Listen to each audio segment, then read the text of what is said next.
The Whistler.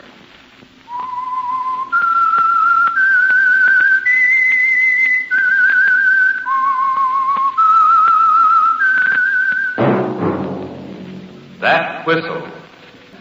The Whistler.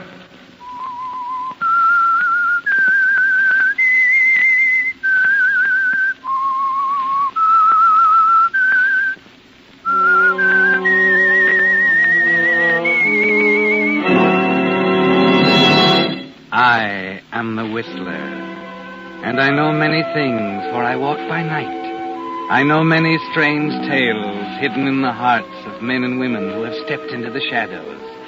Yes, I know the nameless terrors of which they dare not speak.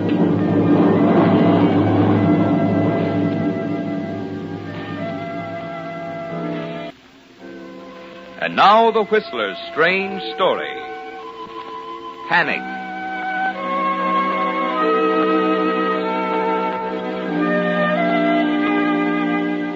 Leora had been on his mind all morning. He tried not to think of her, tried to throw himself into the office routine, dragged out all the things he'd set aside during the past month, told his secretary they were going to work late. Then, by 1 in the afternoon, he found himself slipping, letting his mind relax and settle on Leora again. And at 3, he discovered he was dictating nonsense to his secretary. At that point, he stopped suddenly and deliberately thought of Leora, of her leaving tonight, walking out of his life forever. An hour later, he was hurrying out of the passport office on his way to the steamship agency. Yes, sir? I believe a Mr. and Mrs. Charles Moffat are listed on tonight's sailing. Would you check it for me, please? Of course, sir. Midnight sailing Baratania. Yes, here we are. Mr. and Mrs. Charles Moffat, A-deck cabin 12. Is there any space left on that ship? Well, as a matter of fact, sir, I have a cancellation right here. I'll take it. The name's Kent Buckley.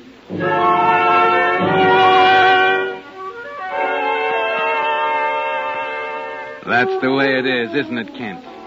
You agree to be sensible, to remember that she's married to respectable, wealthy Charles Moffat, surrounded by signs that say, "Keep off the grass," in big red letters. But it's always been hard for you to be reasonable where Leora's concerned, hasn't it? Yes, Kent. And it's certainly not reasonable for you to be taking the elevator to the 10th floor of the Park Lane Apartments that night at 9 o'clock, just 3 hours before sailing time, and walking down the corridor to Leora's door.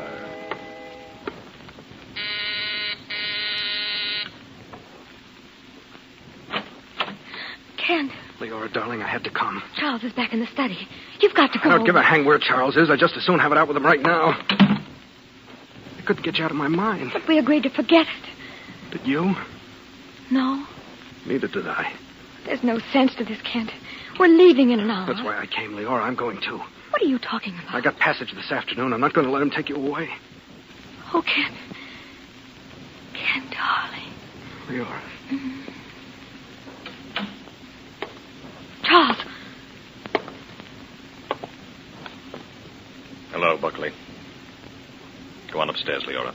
Charles, please. Get out of here, you two timing little brats. Wait a minute, Moffat. Did you hear what I said, Leora? Get away from her. Well, find yourself an answer for this one. Charles! Charles! Stop! Don't hit him again! Oh. All right. All right, Charles! There!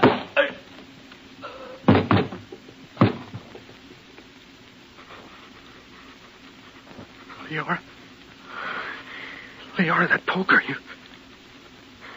Wait a minute. He's not breathing. He's not... You killed him? Yes. I meant to kill him.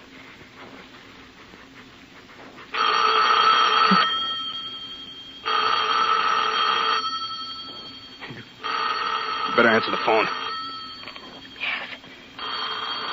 Yes, of course.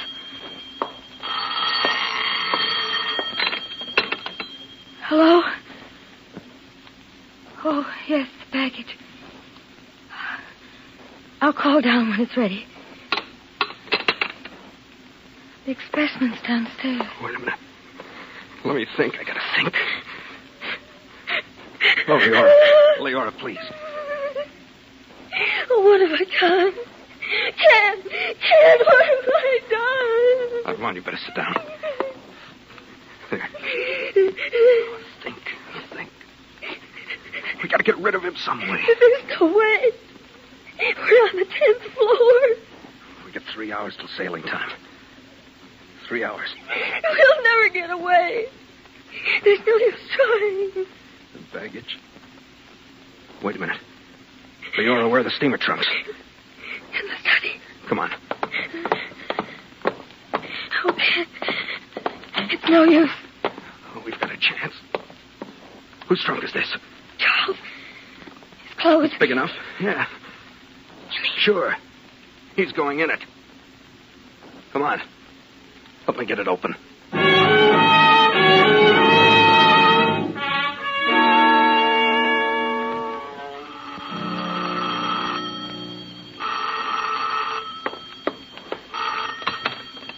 Hello?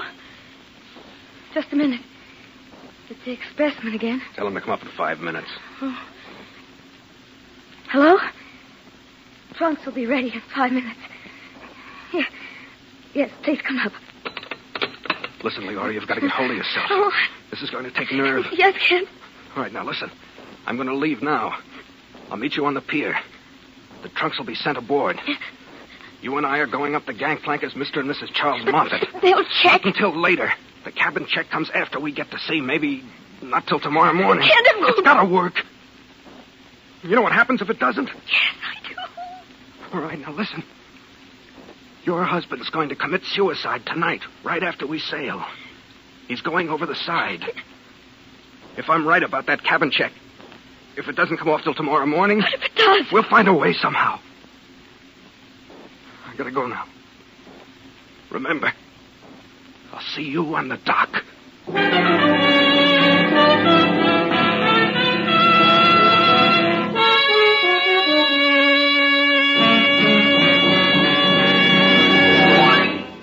With the prologue of tonight's story, Panic, another strange story by The Whistler.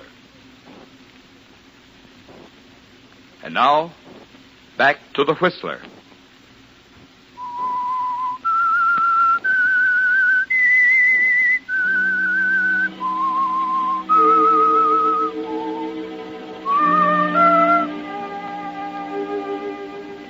Well, Kent, you know what panic is now. The blind, paralyzing terror that begins somewhere in your stomach and creeps upward towards your brain. You feel it as you stand on the dock, waiting for Leora, watching the stevedores load baggage, trying to recognize the tan, brass-bound trunk that holds the body of Charles Moffat. You've got his overcoat on, dark glasses, his hat and muffler pulled close around your face, so your features are hardly visible. You stand out of the crowd, moving toward the gangplank, waiting. 5 minutes, 10, then... Kent. Oh, Leora. Get out of sight, quickly. What's the matter? Hurry. There's no one in the freight office. Come on. What's the matter? She's here. I forgot all about her. Who's here? Alice Merton, the friend of Charles. I just saw her, then I remembered. Kent, she's going too. She's on the same ship. Good Lord, where is she now? But wait a minute. Let me look. Over there. That woman in blue talking to the purser. Oh, yeah. Oh, Kent, if she ever sees you, Wait. She's turning away. Going back to the waiting room. Looking for us, probably. If we can get to the cabin we're in, you can tell her I'm sick, can't see anyone. Well... As soon as I can get away, I'll leave the ship by the visitor's gangplank and come back on board under my own name. Understand? I think so. All right. Let's go.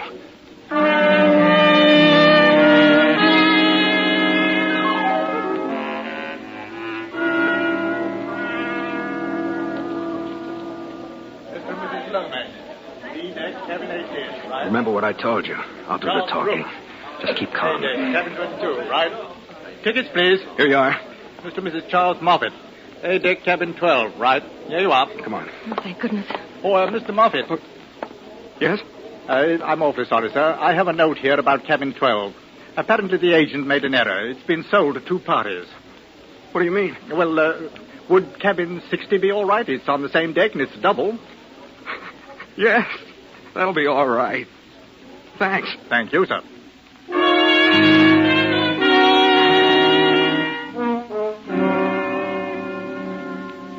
This way, Mr. Moffat. Right down at the end of the deck. Your hand baggage is down there now. All right, Leora. What about the purser? I don't know. It was dark. He couldn't have seen my face. Oh, here we are. Cabin 60. Oh, darn it. The key's stuck again. I'm going to have it fixed, I keep telling myself. Kent. Kent, look. Laura! Charles, darling! Mrs. Merton? Can't you hurry? This doggone key. Yeah, let me try. It's stuck. Charles, I've been looking all over for you. Hey, look out. Let me have that key here. Wait a minute, Charles. All right, there. Get rid of her quick. Leora, darling, where have you been? Hello, Alice. About your trunks, Mrs. Moffat. They're on their way to the baggage room, but I can have them. Excuse me, Leora. I simply must see Charles. Wait a minute. Alice, Charles is quite ill. He's ill? I've got to get below, Mrs. Moffat, if you'll just tell me I'll about talk the to you trunks. later. Well, I'm sure Charles won't mind it. Please, Alice, please. I said Charles is ill. He doesn't want to see anyone now. You understand? Why, of course. If he feels that way. Okay, I'll send the trunks to the I'm back. sorry, Alice. He's been very low lately. I'm sure he'll feel better tomorrow. Why, of course. Good night, Leora.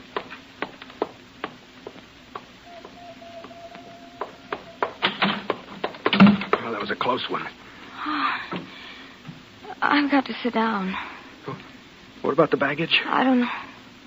I couldn't hear what he was saying. Something about the baggage room. We'll have to get it later. I hope they don't make the cabin check tonight. All ashore, let's go to shore. Oh, I gotta get off. The overcoat. Oh, yeah. There. Now listen. Forget about the body. We'll get rid of it later. Wait until about 3 in the morning. 3 in the morning. Check the deck carefully. Yeah? Then run out and scream that Charles has jumped overboard. Shoot the works, collapse everything. Scatter his personal stuff around the room so it'll look like he's been here. Okay? Okay.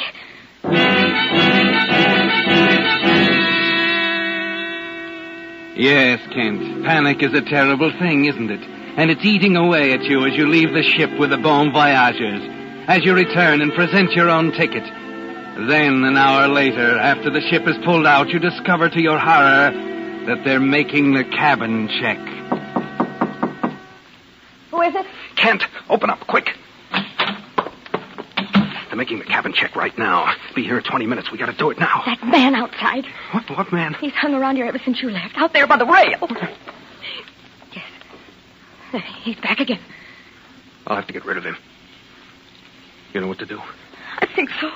Good luck, darling. I'll wait till he's looking the other way. There. Now. Okay.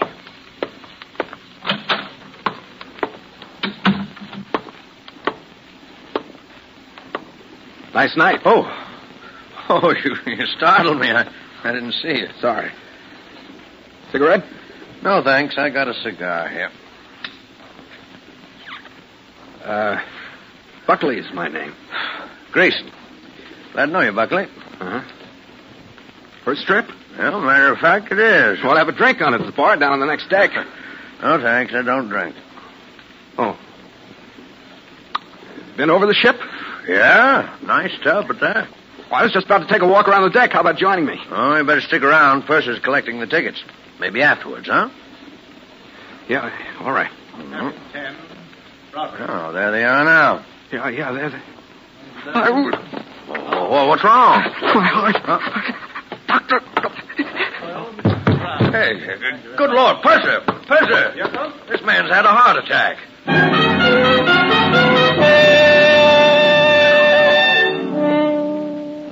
That was the only way out, wasn't it, Kent?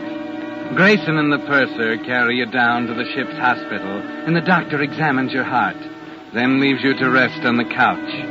You can almost see the purser now, moving closer and closer to Leora in cabin 60. There's nothing you can do except wait, and your mind takes up the rhythm of the clock. He's at cabin 20 now. 22. 24. 26. 28. 30. 32.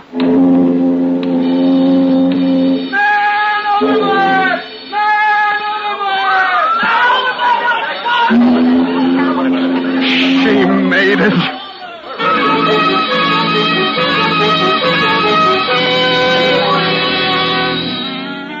You race up on deck. The ship is turning around. Searchlights are playing in long arcs across the water. The passengers, officers, members of the crew stand at the railings, trying to see through the blackness. And Leora's on deck outside the cabin, Quiet, please. following instructions. Now, Mrs. Moffat. I don't know why he did it. He just got up all of a sudden and said he was going for a walk. I looked out the window just in time to see him climb over the railing. I see. That's rather odd, isn't it? Leora, darling. Oh, Alice, dear, I'm so glad you're here. There was something wrong, wasn't there? That's why he acted so strangely a while ago. Pardon me. What's your name, please? Alice Merton. I'm a friend of Mr. Moffat. You would say he was acting strangely? Yes, he was ill. Yes, that's it. He wasn't himself all afternoon. He said he was ill. That's hardly a reason for suicide. I beg your pardon. Yes? Mr. Moffat had every reason for suicide. My name's Grayson. I'm one of his creditors. I see. I took passage on this ship because I suspected he was leaving the country to escape his financial obligations. Oh. What? I didn't know. Well, I'm sorry, Mrs. Moffat. I'd better take you down to the dispensary, Mrs. Moffat. The doctor will give you a sedative. Oh, this is There, now. Everything is going to be all right.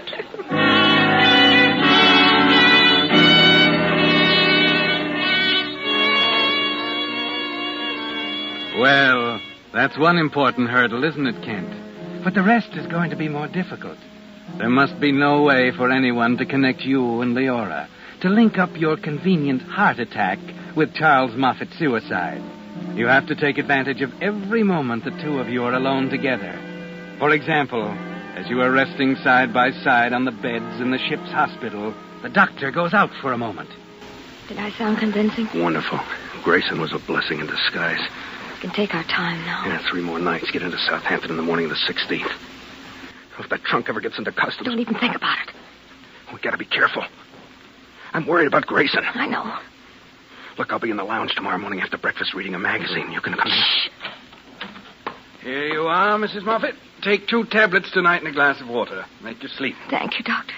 Mr. Buckley, I'm awfully puzzled about your heart. Oh, it's only happened once or twice. Seems perfectly normal. Strange, isn't it?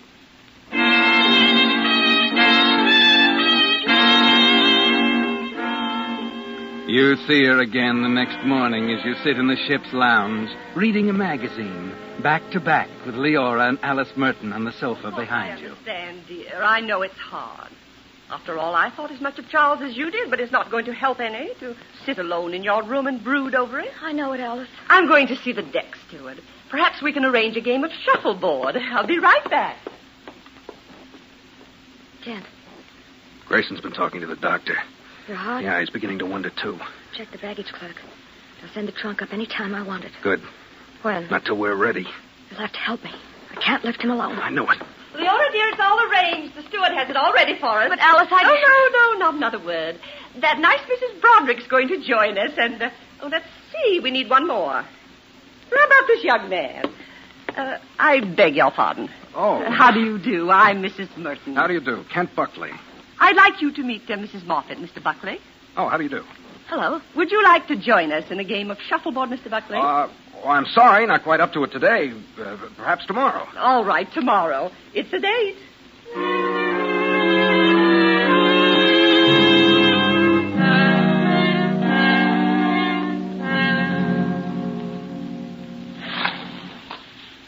Good shot, Leora. Your turn, Mr. Buckley. All right, here goes. Checked the deck watches last night. Yes? And wait a minute. Here comes another one, Mrs. Merton. All right. Oh, not bad. 10 points. Just getting warmed up. We'll do it during the captain's dinner. That's on the last night. Why are we doing What are you waiting for? Hurry up. Oh, just a second. It's our best chance. Everyone will be there. Nobody on deck. All right, here's the last one. How's that? Oh, you're too good for me. Another 10. Now, where'll I get going? Kent, I don't see why. Skip it for now. Look, leave your green purse in the dining room today at lunch. I'll pick it up. My goodness, you two seem to be old hands at this game. Oh, we've just had a run of luck. Kent's never played... Oh, it's Kent, is it? Oh, I'm sorry. Mr. Buckley. Oh, well, you're up, Mrs. Merton.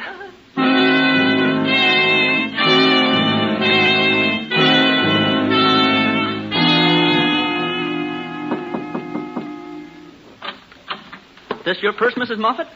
Well, yes, it is. A gentleman found it in the dining room. Thank you very much. Here you are. Oh, thank you.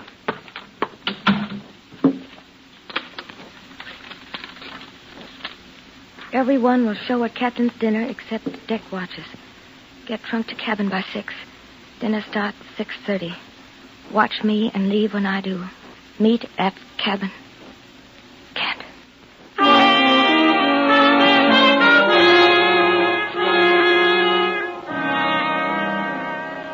The waiting is the worst part of it, isn't it, Kent? Sitting, wondering what she's thinking, wondering if she'll be successful in getting the trunk to the stateroom. A whole day of waiting, then a night and another day. You're 24 hours out of Southampton and the customs. But you were right. Your best chance is during the captain's dinner, attended by all the passengers and officers. No one to worry about except the deck watches. And you've been careful to note the exact time the watch on the afterdeck goes down to the galley for coffee.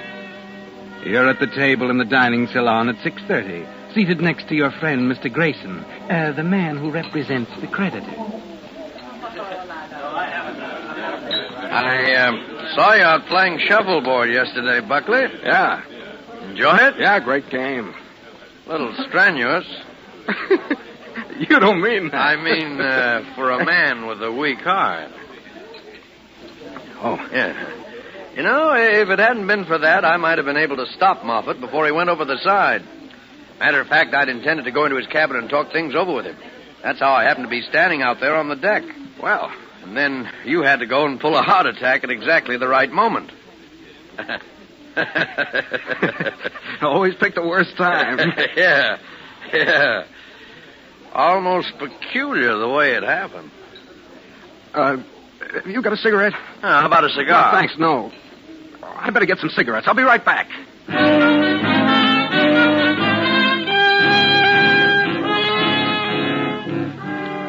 That's right, Kent. Make sure Leora sees you leave, then head for the cabin. Once the body is gone, Grayson and the whole lot of them can be as suspicious as they choose. The decks are deserted. Everything is right, isn't it, Kent? Exactly right. Is the trunk in the room? I had an awful time. He didn't want to send us out. Never mind that. Is it there now? Yes, it's all there. Right.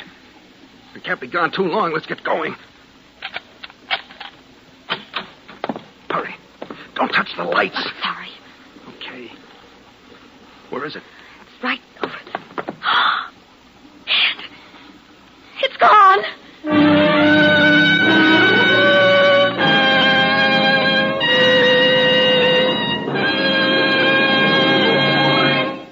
The Whistler will return in just a moment with the strange ending of tonight's story. And now, back to the Whistler.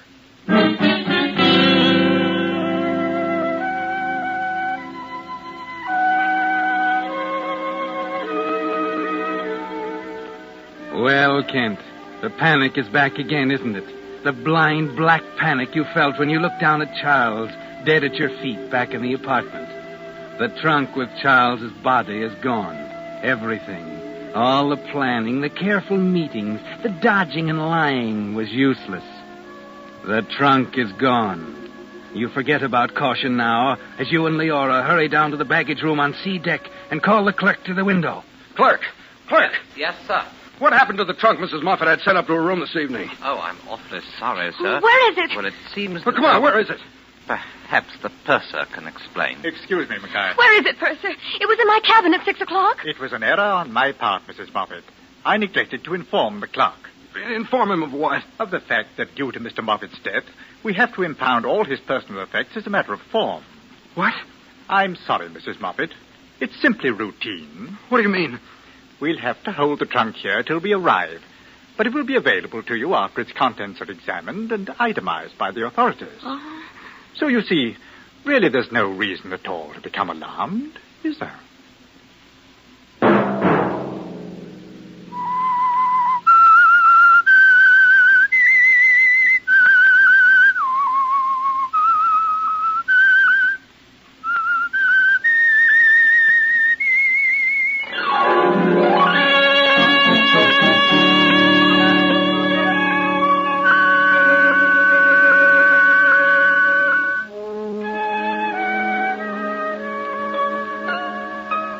Next Monday at 9 o'clock, The Whistler will bring you another strange tale.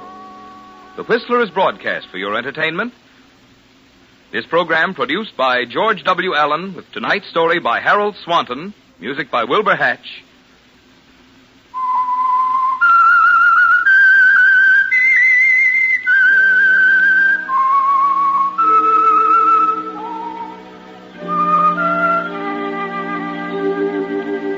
That whistle. The Whistler. This is Marvin Miller speaking.